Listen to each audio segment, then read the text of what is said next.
Para undangan dan hadirin sekalian yang saya banggakan, pada awal sambutan saya ingin menyampaikan ucapan selamat dan salut kepada para wisudawan Universitas Terbuka di Korea.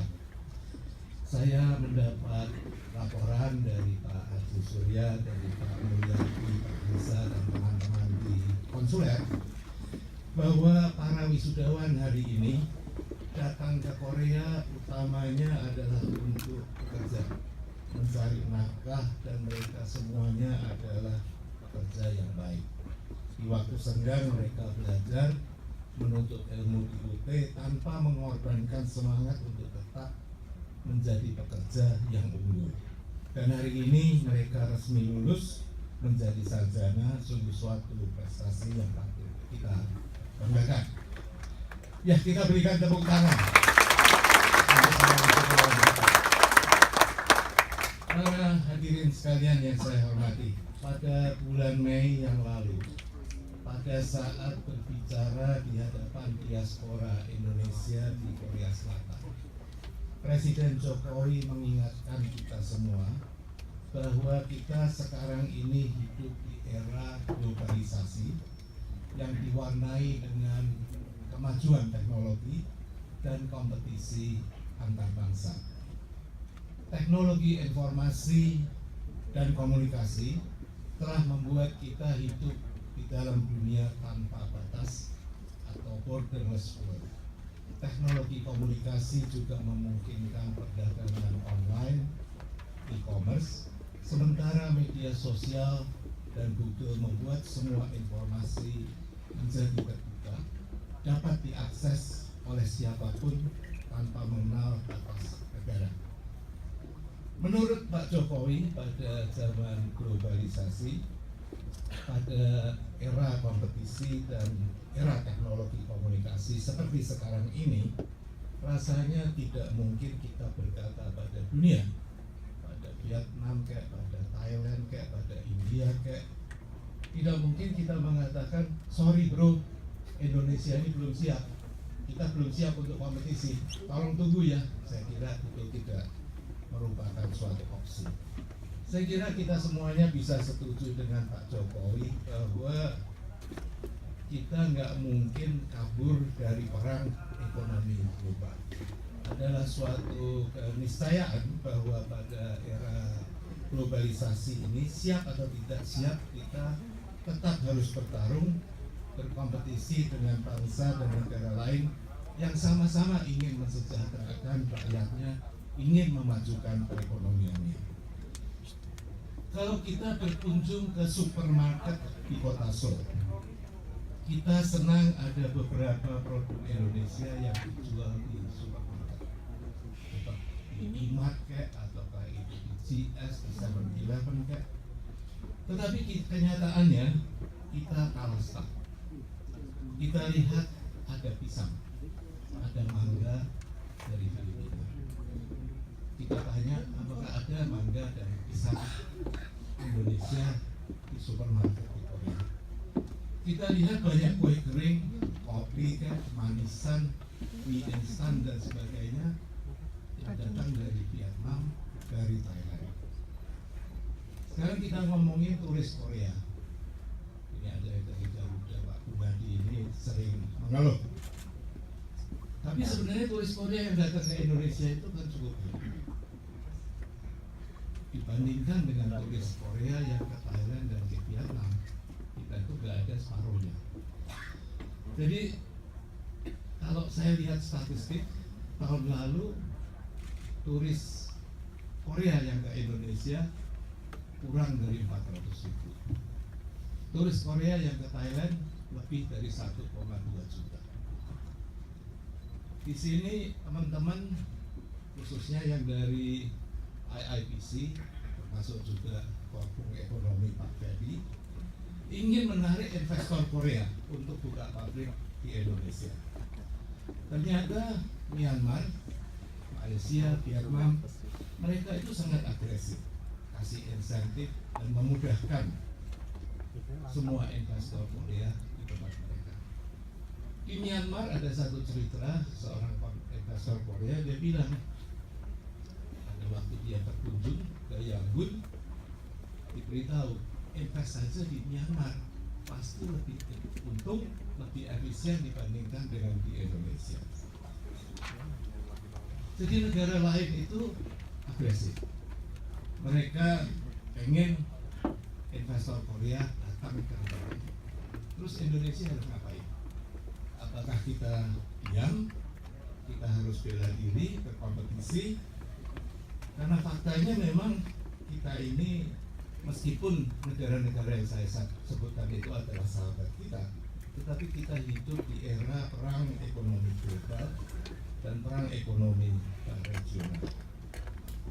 Kita tahu beberapa politisi populis di Indonesia, mereka menganjurkan, udah kita tutup pintu aja, perekonomian kita tutup aja, kita nggak usah ikut berkompetisi. Tapi kalau kita melakukan isolasi perekonomian kita, saya kira akibatnya jelas. Kita semakin ditinggal oleh kompetitor, kita akan tergilas oleh roda globalisasi. Jadi saya kira kita perlu meninggalkan konsep atau pemikiran yang kuno. Jadi yang saya kira cara berpikir lama yang sudah usang itu perlu kita ganti karena eranya memang sudah berganti. Jadi kalau kita membuka diri, perlu juga kita punya strategi baru. Kita perlu juga produk yang unggul. Kita perlu lebih banyak wisudawan dari universitas terbuka. Jadi contohnya kalau tadi pisang dan mangga, supermarket, di video ini juga banyak sekali supermarket. Sebenarnya kalau belum ada pisang dari Indonesia, kita bisa bertanya, kenapa sih kok nggak ada? Dan itu merupakan suatu peluang. Kalau begitu terbuka pisang Indonesia itu masuk ke Korea, mungkin salah satu wisudawan bisa berbisnis, bisa ekspor ke Korea. Begitu pula kita lihat, pasti salah satu pabrik mobil Korea itu akan menanamkan modelnya di salah satu negara di ASEAN. Kita harus bertarung, kita harus bertempur. Kalau bisa itu dibukanya di Indonesia. Caranya bagaimana? Kalau kita melakukan kelas balik, menengok pada 30-40 tahun yang lalu, sebetulnya Korea Selatan, saya kira juga Tiongkok, saya kira juga Malaysia, status ekonomi dan tingkat kesejahteraan rakyat di negara-negara tersebut 30-40 tahun yang lalu kurang lebih sama seperti di Indonesia waktu itu. Akan tetapi sekarang jelas Korea lebih maju dari kita, juga Tiongkok dan Malaysia lebih maju dari kita. Jadi kita patut bertanya pada diri sendiri paling tidak dua hal. Yang pertama, kenapa kita ini kok tertinggal? Apakah ada program kerja kita yang kurang baik? Program pendidikan kita, sikap mental dan perilaku kita, apakah ada yang relatif kurang pas? Kita juga bisa bertanya, apakah sebetulnya sistem ekonomi yang diterapkan di Korea Selatan atau yang diterapkan di Tiongkok, di Malaysia itu lebih baik dibandingkan dengan sistem ekonomi yang ada di Indonesia? Nah, pertanyaan yang selanjutnya adalah untuk mengejar ketinggalan kita, supaya kita bisa kayak Korea, apa yang perlu dilakukan oleh Indonesia? Apakah kita perlu merubah sistem ekonomi kita?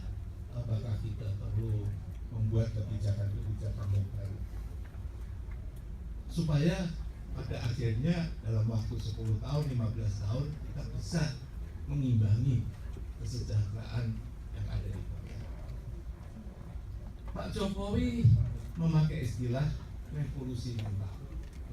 Beliau bilang untuk Indonesia menjadi negara maju, negara terhormat, bangsa besar yang menang dalam berkompetisi dengan negara lain, perlu dibangun karakter bangsa Indonesia yang berorientasi pada kemajuan. Pada tahun 1928, orang Indonesia yang buta huruf lebih dari 95%. pada saat itu kita masih dijajah oleh Belanda, kurang dari 2% orang Indonesia yang bisa menikmati pendidikan di bangku sekolah. Saudara semua tahu pada bulan Oktober 1928 sekelompok pemuda Indonesia yang berpendidikan tinggi melakukan ikrar Sumpah Pemuda. Mereka mempunyai visi untuk mempersatukan berbagai komponen. Kita waktu itu banyak sultan-kesultanan yang kecil. Berbagai suku dan kelompok yang majemuk di bumi Nusantara menjadi satu bangsa yang kuat dan mempunyai satu negara dan satu bahasa. Mereka bercita-cita untuk mengejar kemajuan, memberantas kebodohan, dan mengurangi kemiskinan dengan modal semangat kebersamaan, dengan modal semangat persatuan Indonesia. Seperti halnya pemuda-pemudi di tahun 1928 atau di tahun 1945 yang menjadi agen perubahan dengan mempersatukan Indonesia untuk keluar dari belenggu penjajah. Saya pikir pada era globalisasi ini, pemuda-pemudi Indonesia yang berada di Korea mempunyai kesempatan untuk juga menjadi agen perubahan, agent of change, dengan berkontribusi untuk memenangkan Indonesia di dalam berkompetisi dengan negara-negara lain. Menurut McKinsey Global Institute, Indonesia punya potensi besar untuk pada tahun 2030 muncul menjadi negara terbesar ke-7 dari besaran perekonomian. Dalam prediksi ini McKinsey membuat 2 asumsi utama. Yang pertama, dalam 5-10 tahun mendatang ini Indonesia punya infrastruktur, punya kemampuan dan punya teknologi yang diperlukan untuk memanfaatkan, mengelola kekayaan maritimnya. Asumsi kedua, human capital atau sumber daya manusia Indonesia mempunyai kompetensi, mempunyai